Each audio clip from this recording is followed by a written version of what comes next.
അലോക് ജയിലിൽ നിന്ന് ഇറങ്ങിയാലും ശരി ഇല്ലെങ്കിലും ശരി മിത്രയുടെ കാര്യത്തിൽ രാജശ്രീ ചില തീരുമാനങ്ങൾ എടുത്തിട്ടുണ്ട് കേട്ടോ. അപ്പൊ 15-ാം തീയതി അലോകിന്റെ കേസ് വീണ്ടും കോർട്ടിലേക്ക് വരികയാണ്. അപ്പോൾ ഉറപ്പായിട്ട് നമ്മുടെ അലോകിനെ പുറത്ത് കൊണ്ടുവരാൻ കഴിയും. എന്നിട്ട് എന്റെ മോനൊന്ന് വന്നോട്ടെ, എന്നിട്ട് വേണം ആ ദേവമംഗലത്തുകാർക്കുള്ളതൊക്കെ കൊടുക്കാൻ എന്നൊക്കെ പറഞ്ഞ് അച്യുതൻ പറയുമ്പോൾ രാജശ്രീ പറയാണ്, അതുവരെയൊന്നും നമ്മൾ കാത്തിരിക്കാൻ പാടില്ല അച്ചുവേട്ടാ. 15-ാം തീയതി അല്ലേ അലോക് തിരിച്ചു വരുന്നത്.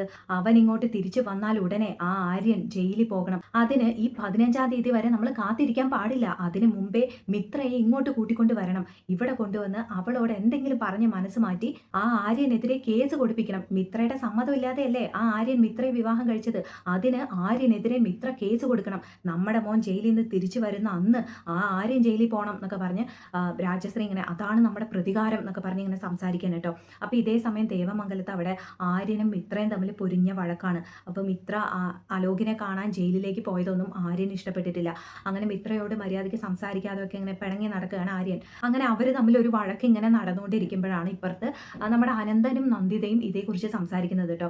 അങ്ങനെ നന്ദിത അനന്തനോട് ചോദിക്കുന്നുണ്ട്, ഇവരുടെ റൂമിലിരിക്കുകയാണ് ഇവർ. അങ്ങനെ നന്ദിത ചോദിക്കുന്നുണ്ട്, അനന്തേട്ടാ ഞാനന്ന് പറഞ്ഞിരുന്നില്ലേ ആര്യനെയും മിത്രയും അംഗീകരിച്ച് ഇങ്ങോട്ട് കൂട്ടിക്കൊണ്ട് വരുന്നതിനെ പറ്റി, അതിനെക്കുറിച്ച് അനന്തേട്ടൻ ആലോചിച്ചോ? മിത്രയെ നമുക്ക് കൂട്ടിക്കൊണ്ട് വരണ്ടേ എന്നൊക്കെ ചോദിക്കുമ്പോൾ അനന്തൻ പറയാണ്, നന്ദിതയെ അതൊന്നും ഇപ്പം നടക്കുന്നു തോന്നുന്നില്ല. അച്യുതം വല്ലാത്തൊരവസ്ഥയിലാണ്, നീയും കാണുന്നതല്ലേ. അലോകിന്റെ കാര്യത്തിൽ ഇപ്പോഴും ഒരു തീരുമാനം ആയിട്ടില്ല.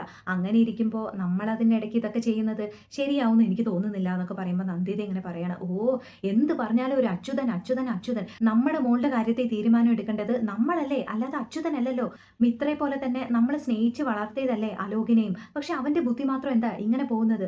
അവന്റെ അച്ഛന്റെയും അമ്മയുടെയും ബുദ്ധിയും ചിന്തകളും ഒക്കെയാണ് കിട്ടിയിരിക്കുന്നത്. ഇവര് നന്നാവാതെ അവൻ നന്നാവാൻ പോകുന്നില്ല. അത് അവന്റെ വിധി. അവന്റെ കാര്യം എന്താന്ന് വെച്ചാൽ അവന്റെ അച്ഛനും അമ്മയും നോക്കിക്കോട്ടെ. നമ്മൾ നമ്മുടെ മോളെ കൂട്ടിക്കൊണ്ട് വരുന്നതും അച്യുതന്റെ മോൻ ജയിലിൽ നിന്ന് ഇറങ്ങുന്നതും തമ്മിൽ എന്താ ബന്ധം? മിത്ര ഒരു തെറ്റ് ചെയ്തു. ആ തെറ്റ് ഭംഗിയായിട്ട് ആര്യൻ തിരുത്തി. അതിന് നമ്മൾ ആര്യനോട് ഒരു നന്ദി പോലും പറഞ്ഞിട്ടില്ല.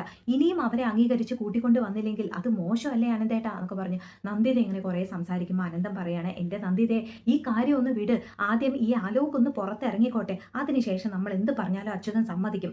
അതിനുശേഷം ചെയ്താൽ പോരെ ഇതൊക്കെ എന്നൊക്കെ പറഞ്ഞിങ്ങനെ അനന്തൻ സംസാരിക്കുന്നു. അങ്ങനെ ഇതെല്ലാം നമ്മുടെ രാജശ്രീ ഇവരുടെ റൂമിന് പുറത്ത് നിന്ന് ഒളിഞ്ഞു കേൾക്കുകയാണ് കേട്ടോ. എന്നിട്ട് രാജശ്രീക്ക് ഇങ്ങനെ ദേഷ്യം വരുന്നുണ്ട്. അങ്ങനെ നേരെ അച്യുതനോട് പോയി രാജശ്രീ പറയാണ്, അച്യുവേട്ടാ നമ്മൾ വിചാരിച്ചതുപോലെ മിത്രയെ കൂട്ടിക്കൊണ്ട് വരുന്ന കാര്യമാണ് നിങ്ങളുടെ ഏട്ടനും ഏട്ടത്തെയും അപ്പുറത്ത് നിന്ന് സംസാരിക്കുന്നത് എന്നൊക്കെ പറയുമ്പോൾ അച്യുതൻ ആണോ മിത്രയെ കൂട്ടിക്കൊണ്ട് വരാൻ അവർ സമ്മതിച്ചോ എന്നൊക്കെ പറഞ്ഞിങ്ങനെ അച്യുതൻ സന്തോഷിക്കുമ്പോൾ നിക്ക് സന്തോഷിക്കാൻ വരട്ടെ. പക്ഷേ നമ്മൾ ഉദ്ദേശിക്കുന്നത് പോലെയല്ല അവരുടെ പ്ലാൻ. അവരാലോചിക്കുന്നത് വേറെയാ. മിത്രയ്ക്ക് ഒരു തെറ്റ് പറ്റിയത്രേ. ആ തെറ്റ് ആരും തിരുത്തിയത്രേ. ഇനിയും അവരെ അംഗീകരിച്ച് കൂട്ടിക്കൊണ്ട് വന്നില്ലെങ്കിൽ അത് മോശമാണത്രേ. അവരുടെ മോളെയും മരുമോനെയും സന്തോഷത്തോടു കൂടി അംഗീകരിച്ച് ഇങ്ങോട്ട് സ്വീകരിച്ച് കയറ്റാനാ അവരുടെ പ്ലാൻ. നമ്മുടെ മോനെ ജയിലിലാക്കിയിട്ട് അവരുടെ മോളെ മാത്രം സന്തോഷത്തോടു കൂടി ഇങ്ങോട്ട് കൊണ്ടുവരാനാ അവർ പ്ലാൻ ചെയ്യുന്നത് എന്നൊക്കെ രാജശ്രീ പറയുമ്പോൾ അച്യുതൻ ഇങ്ങനെ ആലോചിക്കുകയാണ്. ഏട്ടന് പണ്ടേ ആ ഗോമതിയോടും സ്വന്തം മോളോടും ഒക്കെ ഒരു ചായ്വുള്ളതുപോലെ എനിക്കൊരു സംശയം ഉണ്ടായിരുന്നുള്ളൂ. ഇപ്പൊ എന്തായാലും ഉറപ്പായി. എന്റെ മോനെ ജയിലിലാക്കിയിട്ട് ഏട്ടന്റെ മോളെ ഏട്ടൻ ഇങ്ങോട്ട് കൊണ്ടുവരട്ടെ. ഈ അച്യുതൻ ആരാണെന്ന് ഏട്ടൻ അപ്പം അറിയും എന്നൊക്കെ പറയുമ്പോൾ രാജശ്രീ പറയാണ്, എന്തായാലും നടക്കട്ടെ. മിത്ര ഇങ്ങോട്ട് വരണമെന്നാണല്ലോ നമ്മളും ആഗ്രഹിക്കുന്നത്. അവളിങ്ങോട്ടൊന്ന് വന്നോട്ടെ. എന്നിട്ട് വേണം അവളുടെ മനസ്സ് മാറ്റി ആ ആര്യനെ കൊടുക്കാൻ. അവരുടെ മോൾ ഇങ്ങോട്ട് വരുന്നതും നമ്മുടെ മോൻ ജയിലിൽ നിന്ന് ഇറങ്ങുന്നതും തമ്മിൽ എന്താ ബന്ധമെന്നാ നിങ്ങളുടെ ഏട്ടത്തി ഏട്ടനോട് ചോദിച്ചത്. മിത്ര ഇങ്ങോട്ട് വരട്ടെ, എന്താ ബന്ധമെന്ന് ഈ രാജശ്രീ കാണിച്ചു കൊടുക്കും എന്നൊക്കെ പറഞ്ഞ് ഇങ്ങനെ സംസാരിക്കുകയാണ്. അങ്ങനെ മിത്രയെ കൂട്ടിക്കൊണ്ട് വരുന്നതിനെ കുറിച്ച് പിറ്റേ ദിവസം രാവിലെ തന്നെ രാജശ്രീയും അച്യുതനും ചേർന്ന് നന്ദിതയോടും അനന്തനോടും അമ്മയോടൊക്കെ പറയാണ് കേട്ടോ, ഇനിയും നമ്മൾ അത് വെച്ച് താമസിപ്പിക്കരുത്. മിത്രയെ ഇങ്ങോട്ട് കൂട്ടിക്കൊണ്ട് വരണം. ഇഷ്ടമില്ലാതെ മിത്ര എന്തിനാ ആ വീട്ടിൽ ജീവിക്കുന്നത്? അന്ന് മിത്രയ്ക്ക് ഒരു തെറ്റ് പറ്റി. ആ തെറ്റ് തിരുത്താൻ വേറെ വഴിയില്ലാത്തത് കൊണ്ട് ആര്യൻ അവളെ വിവാഹം കഴിച്ചു. അത്രയല്ലേ ഉള്ളൂ. അല്ലാതെ മിത്ര ഇഷ്ടപ്പെട്ട് ആര്യനെ വിവാഹം കഴിച്ചതൊന്നും അല്ലല്ലോ. ഇഷ്ടപ്പെടാതെയുള്ള ജീവിതമാണ് മിത്ര അവിടെ ജീവിക്കുന്നത്. ഇന്നലെയും കൂടെ ഞാൻ കേട്ടതാ ആര്യനും മിത്രയും തമ്മിൽ അവിടെ നിന്ന് പൊരിഞ്ഞ വഴക്ക്. എന്തിനാ ഇത്രയും കഷ്ടപ്പെട്ട് മിത്ര ആ വീട്ടിൽ ജീവിക്കുന്നത്? അവൾക്ക് എന്താ വീടില്ലേ, അച്ഛനും അമ്മയില്ലേ? ആരും ഇല്ലാത്ത അനാഥയെ പോലെ എന്തിനാ മിത്ര അവിടെ കഴിയുന്നത്? ഇല്ല, ഇനി ഒട്ടും വൈകിച്ചുകൂടാ. ഏട്ടനും ഏട്ടത്തി ഇപ്പൊ തന്നെ പോയി മിത്രയെ വിളിച്ചുകൊണ്ട് വരണം. നിങ്ങൾക്ക് ബുദ്ധിമുട്ടാണെങ്കിൽ പറഞ്ഞാൽ മതി, ഞാനും അച്ചുവേട്ടനും പോയി വിളിച്ചുകൊണ്ട് വന്നോളാം എന്നൊക്കെ പറയുന്നുണ്ട്. അങ്ങനെ അച്ഛമ്മ പറയാണ്, രാജശ്രീ മിത്ര അവിടെ സന്തോഷത്തിലാണ് കഴിയുന്നത്. അവൾക്ക് എന്തെങ്കിലും പ്രശ്നമുണ്ട്, അവളെ ഇങ്ങോട്ട് കൂട്ടിക്കൊണ്ട് വരണം എന്നൊക്കെ അവൾ നമ്മളോട് ചോദിച്ചോ? ഇല്ലല്ലോ എന്നൊക്കെ പറയുമ്പോൾ നന്ദിതയും പറയുന്നുണ്ട്, അതേ രാജശ്രീ, ആര്യൻ വളരെ നല്ല പയ്യനാ. ആര്യന്റെ കൂടെ മിത്ര സന്തോഷത്തിലാണ് ജീവിക്കുന്നതെന്നാ എനിക്കും തോന്നുന്നത് എന്നൊക്കെ പറയുമ്പോൾ ധർമ്മനും സപ്പോർട്ട് ചെയ്യുന്നുണ്ട് കേട്ടോ. മിത്ര മോൾ അവിടെ സന്തോഷത്തിലാണ് കഴിയുന്നത്, അതിൽ ആർക്കും ഒരു സംശയം വേണ്ട എന്നൊക്കെ പറയുമ്പോൾ രാജശ്രീയും അച്യുതനും സമ്മതിക്കുന്നില്ല. എന്നാലും അങ്ങനെയല്ലല്ലോ, അവിടെ ഇരിക്കുമ്പോൾ മിത്രയ്ക്ക് നമ്മളോട് സംസാരിക്കാനൊന്നും ഒരു അവസരം കിട്ടിയിട്ടില്ലല്ലോ. നമ്മൾ അവളെ ഇങ്ങോട്ട് കൂട്ടിക്കൊണ്ട് വരണം. എന്നിട്ട് ഇവിടെ വെച്ച് സാവധാനം അവളോട് ചോദിക്കണം. അപ്പോഴേ അവൾ അവൾക്ക് അവിടെയുള്ള പ്രശ്നങ്ങളെ പറ്റി അവൾ പറയുള്ളൂ. മിത്രയ്ക്ക് അവിടെ പ്രശ്നമുണ്ട് എന്നുള്ള കാര്യം ഉറപ്പാ. അന്ന് സ്വർണം വിൽക്കാൻ പോയപ്പോൾ തന്നെ നമുക്ക് മനസ്സിലായതല്ലേ. ആ ആര്യന് മര്യാദയ്ക്ക് ഒരു ജോലി പോലും ഇല്ല. ബാലനാണെങ്കിൽ ആര്യന് ട്രാവൽസ് തുടങ്ങാൻ പണം കൊടുക്കൂല്ല. ആ ഒരു ഗതികേട് കൊണ്ടാ നമ്മുടെ മോള് സ്വർണം വിൽക്കാൻ പോയത്. നിങ്ങളൊക്കെ അതൊക്കെ ഇത്ര പെട്ടെന്ന് മറന്നോ എന്നൊക്കെ അച്യുതൻ ചോദിക്കുകയാണ്. അങ്ങനെ എന്ത് പറഞ്ഞിട്ടും അച്യുതനെ രാജശ്രീ സമ്മതിക്കുന്നേ ഇല്ല. മിത്ര ഇപ്പൊ തന്നെ കൂട്ടിക്കൊണ്ട് വന്നേ പറ്റൂ എന്നൊക്കെ പറയാണ്. അങ്ങനെ ഒരു വിധത്തിൽ പറഞ്ഞ് സമ്മതിപ്പിച്ച് നന്ദിതയും അനന്തനെയും കൂട്ടിക്കൊണ്ട് അച്യുതനും രാജശ്രീയും ദേവമംഗലത്തേക്ക് പോവാണ് കേട്ടോ. അങ്ങനെ രാജശ്രീയും അച്യുതനും ദേവമംഗലത്ത് മുറ്റത്ത് നിന്ന് മോളെ മിത്രയെ എന്നൊക്കെ പറഞ്ഞ് വിളിക്കുന്നുണ്ട്. അങ്ങനെ അവിടെ ആര്യൻ ഇങ്ങനെ പിണങ്ങി നടക്കുന്നതൊക്കെ ഓർത്ത് വിഷമിച്ചിരിക്കുന്ന മിത്ര പെട്ടെന്ന് ഈ മോളെ മിത്ര എന്നൊക്കെ കേൾക്കുമ്പോൾ ഇങ്ങനെ നോക്കുകയാണ്. എന്നിട്ട് കൊച്ചച്ഛൻ്റെ ശബ്ദമല്ലേ അത്, കൊച്ചച്ഛൻ എന്നെയാണോ വിളിക്കുന്നത് എന്നൊക്കെ പറഞ്ഞ് സന്തോഷത്തിൽ ഓടിപ്പോയി നോക്കുകയാണ് കേട്ടോ. നോക്കുമ്പോൾ വീട്ടുമുറ്റത്ത് കൊച്ചച്ഛനും മേളയമ്മയും അച്ഛനും അമ്മയും എല്ലാവരും നിൽക്കുകയാണ്. അങ്ങനെ മിത്രയ്ക്ക് ആകെ സന്തോഷമാവുകയാണ് കേട്ടോ. അങ്ങനെ കൊച്ചച്ഛ, അച്ഛ, അമ്മേ എന്നെയാണോ വിളിച്ചത് എന്നൊക്കെ പറഞ്ഞ് വരുമ്പോൾ അതേ മോളെ നിന്നെ തന്നെയാണ് വിളിച്ചത്, നിനക്ക് വിശ്വസിക്കാൻ കഴിയുന്നില്ല അല്ലേ, നിന്നെ മനസ്സിലാക്കാൻ ഈ കൊച്ചച്ഛൻ വൈകിപ്പോയി മോളെ എന്നൊക്കെ പറഞ്ഞു വല്ലാത്ത അഭിനയമൊക്കെ കാഴ്ചവെക്കുകയാണ് നമ്മുടെ അച്യുതൻ. അങ്ങനെ മിത്രയ്ക്ക് കണ്ണൊക്കെ നിറയുന്നുണ്ട്. അങ്ങനെ ആര്യനും ഗോമതിയും എല്ലാവരും അകത്തുനിന്ന് പുറത്തേക്ക് വന്ന് ഇങ്ങനെ എന്താ ഇവിടെ നടക്കുന്നതെന്ന് പറഞ്ഞ് ഇങ്ങനെ നോക്കുന്നുണ്ട്. അപ്പോൾ ആർക്കും ഇതങ്ങോട്ട് വിശ്വസിക്കാൻ കഴിയുന്നില്ല കേട്ടോ.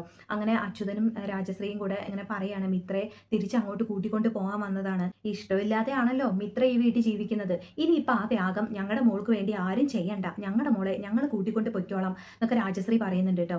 അങ്ങനെ ഗോമതി പറയാണ് രാജശ്രീ എന്തൊക്കെയാ പറയുന്നത്, മിത്രമോൾക്ക് ഇവിടെ എന്താ പ്രശ്നം, ഞങ്ങൾ ആരെങ്കിലും മിത്രമോൾക്ക് വേണ്ടി ത്യാഗം ചെയ്യുന്നെന്ന് ഞങ്ങൾ ആരെങ്കിലും പറഞ്ഞോ എന്നൊക്കെ ചോദിക്കുമ്പോൾ നന്ദിത പറയാണ് അയ്യോ ഗോമതി അങ്ങനെയല്ല, മിത്രമോളുടെ കല്യാണ കാര്യത്തിൽ ഉണ്ടായ തെറ്റിദ്ധാരണകളാണല്ലോ ഇത്രയും പ്രശ്നങ്ങൾക്കൊക്കെ കാരണം. ഇപ്പം ആ തെറ്റിദ്ധാരണകളൊക്കെ മാറിയ സ്ഥിതിക്ക് ഞങ്ങളുടെ മനസ്സിലുള്ള ദേഷ്യമൊക്കെ മാറി. ഇപ്പോൾ മിത്രയെ തിരിച്ചങ്ങോട്ട് വിളിക്കാനാണ് വന്നത്. കുറച്ച് നാള് മിത്ര അവിടെ ഞങ്ങളുടെ കൂടെ കഴിയട്ടെ എന്നൊക്കെ പറയുമ്പോൾ ഗോമതിക്ക് ഒന്നും മനസ്സിലാവുന്നില്ല കേട്ടോ. അങ്ങനെ ആര്യനും വല്ലാത്തൊരു വിഷമത്തിലും ഒരു കൺഫ്യൂഷനിലൊക്കെ നിൽക്കുകയാണ്. അപ്പോൾ മിത്രയ്ക്കാണെങ്കിൽ പോണോ വേണ്ടയോ എന്നാകെ സംശയമായി. പോണമെന്ന് തീരെ മനസ്സില്ല. പക്ഷെ ഇവിടെ ആര്യൻ പിണങ്ങിയിരിക്കുകയാണല്ലോ. അപ്പോൾ പിന്നെ മിത്ര ഇങ്ങനെ ഇവരോട് പറയാണ് എനിക്കൊന്ന് ആലോചിക്കാനുണ്ട് എന്നൊക്കെ പറഞ്ഞ് ആര്യനെ ഇങ്ങനെ തിരിഞ്ഞു നോക്കുകയാണ് കേട്ടോ. അപ്പോൾ ആര്യൻ മിത്രയോട് പിണക്കത്തിലാണല്ലോ. അപ്പോൾ ആര്യൻ ഇങ്ങനെ മുഖം അങ്ങോട്ട് തിരിക്കുകയാണ്. അങ്ങനെ മിത്ര ആര്യനോട് പറയുന്നുണ്ട് ആര്യ ഒരു മിനിറ്റ് അകത്തേക്ക് ഒന്ന് വരുമോ എന്ന് ചോദിക്കുന്നുണ്ട്. അങ്ങനെ ആര്യനും മിത്രയും റൂമിനകത്ത് പോയി പേഴ്സണലായിട്ട് സംസാരിക്കുകയാണ്. അങ്ങനെ മിത്ര ആര്യനോട് ചോദിക്കുന്നുണ്ട് അവരെന്നെ വിളിക്കാനാണ് വന്നിരിക്കുന്നത്, ഞാൻ അങ്ങോട്ട് പോട്ടെ, കൊച്ചച്ഛനും ഇളയമ്മയ്ക്കും എന്നോടുള്ള ദേഷ്യമൊക്കെ മാറിയെന്ന് അവർ പറയുന്നു. പക്ഷേ അത് പൂർണ്ണമായിട്ടും എനിക്ക് വിശ്വസിക്കാനൊന്നും കഴിയുന്നില്ല.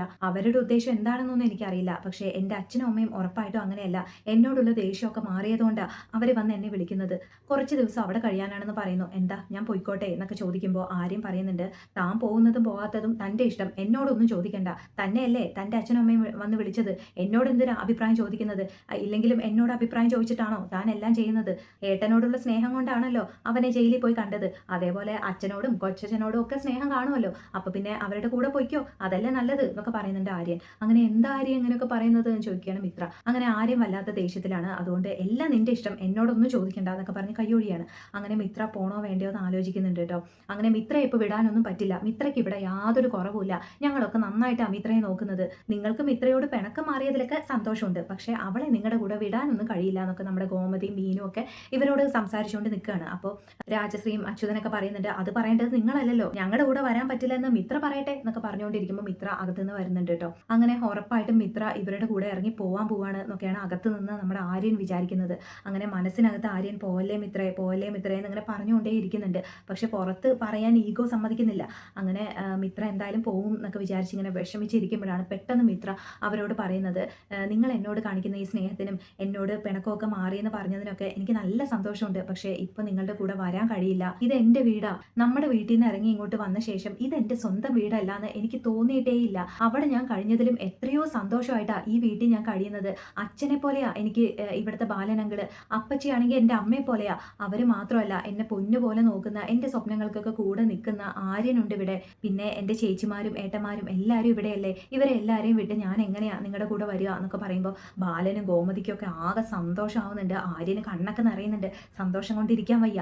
രാജശ്രീയും അച്യുതനും വിടുന്നില്ല കേട്ടോ. അവർ വീണ്ടും വീണ്ടും മിത്രയെ നിർബന്ധിച്ചുകൊണ്ടിരിക്കുന്നുണ്ട്. പക്ഷെ മിത്ര വരില്ല എന്ന് ഒറ്റ വാശിയിൽ നിൽക്കുകയാണ്. കൂടെ ഗോമതിയും ബാലനും എല്ലാവരും പറയുന്നുണ്ട് ഞാൻ വിളിച്ച ഉടനെ അനുശ്രീ എൻ്റെ കൂടെ വന്നു, പക്ഷെ നിങ്ങൾ വന്ന് വിളിച്ചിട്ടും മിത്ര നിങ്ങളുടെ കൂടെ വരാൻ തയ്യാറാവുന്നില്ലല്ലോ. അവളുടെ ഇഷ്ടമില്ലാതെ അവളെ ഇവിടുന്ന് പിടിച്ചുകൊണ്ട് പോകാനൊന്നും നിങ്ങളെ കൊണ്ടാവില്ല. മിത്ര മോൾ എങ്ങോട്ടും വരുന്നില്ല, നിങ്ങൾ പൊയ്ക്കോ എന്നൊക്കെ പറയുന്നുണ്ട് ബാലൻ. അങ്ങനെ പ്ലാനൊക്കെ പൊളിഞ്ഞ വിഷമത്തിൽ ഇങ്ങനെ തിരിച്ചു വന്നുകൊണ്ടിരിക്കുകയാണ് നമ്മുടെ രാജശ്രീയും അച്യുതനും. പക്ഷെ അനന്തനും നന്ദിതയ്ക്കും ഇതൊക്കെ കേട്ട് കുറച്ച് സന്തോഷമായിട്ടുണ്ട് കേട്ടോ. മിത്രയെ കൂട്ടിക്കൊണ്ട് വരണമെന്നൊക്കെ വിചാരിച്ചു. പക്ഷെ ഇങ്ങനെ ഒരു സാഹചര്യത്തിൽ വേണ്ടായിരുന്നു എന്ന് അവർ ആഗ്രഹിച്ചിരുന്നല്ലോ. അങ്ങനെ എന്തായാലും ഇപ്പം മിത്ര വരാൻ തയ്യാറാവാത്തതിൽ അവർക്ക് സന്തോഷമുണ്ട്. പിന്നെ മിത്ര അവിടെ സന്തോഷത്തിലാണ് കഴിയുന്നത്. മിത്രയ്ക്ക് അവിടെ ഒരു കുഴപ്പമില്ല എന്നൊക്കെ മിത്രയുടെ വാക്കുകളിൽ നിന്ന് ഇവർക്ക് മനസ്സിലായി. അങ്ങനെ ഇവർക്ക് ഒന്നുകൂടെ സംതൃപ്തി ആവുകയാണ്. അങ്ങനെ എല്ലാം ഹാപ്പി ആവുന്നു. അതോടുകൂടി ആര്യനും മിത്രയും തമ്മിലുള്ള വഴക്കും തീരുന്നു. അപ്പോൾ ഇതൊക്കെയാണ് സംഭവിക്കാൻ പോകുന്നതെന്നാണ് തോന്നുന്നത്. നമുക്ക് കാത്തിരുന്ന് കാണാം കേട്ടോ. Thank you. ബൈ.